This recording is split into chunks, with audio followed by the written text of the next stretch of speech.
মুসলিম উম্মার সবথেকে বড় ধর্মীয় সমাবেশ হজ। এটি একটি ইবাদত নয়, হজ যেন ত্যাগ, ধৈর্য আর আল্লাহর প্রতি নিঃশর্ত আনুগত্যের এক জীবন্ত ইতিহাস। হজের ইতিহাস জড়িয়ে আছে হজরত ইব্রাহিম আলাইহিস সালাম, তার স্ত্রী হাজেরা আলাইহিস সালাম এবং ছেলে হজরত ইসমাইল আলাইহিস সালামের সঙ্গে। আল্লাহর নির্দেশে ইব্রাহিম আলাইহিস সালাম স্ত্রী ও শিশু পুত্রকে রেখে যান জনমানবহীন মক্কার মরুভূমিতে। পানির সন্ধানে মা হাজেরা সাফা ও মারওয়া পাহাড়ের মাঝে 7 বার দৌড়ান। মায়ের সেই অসহায় আকুতির জবাব হিসাবে আল্লাহ দান করেন জমজম কূপ, যা আজও কোটি মানুষের তৃষ্ণা মেটাচ্ছে।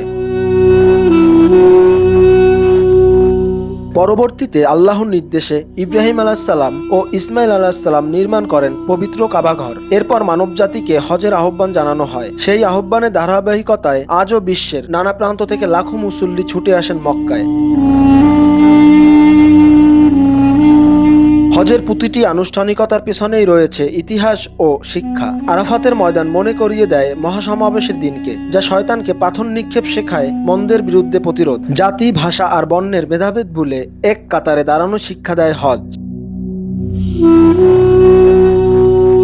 ত্যাগ, সাম্য আর আত্মশুদ্ধির এই মহান শিক্ষা যুগে যুগে মুসলিম উম্মাহকে করেছে ঐক্যবদ্ধ। 1400 শতাব্দীর বেশি সময় ধরে হজ একটি ইবাদত নয়, এটি মুসলিম বিশ্বের ঐক্য, বিশ্বাস ও আত্মত্যাগের চিরন্তন প্রতীক।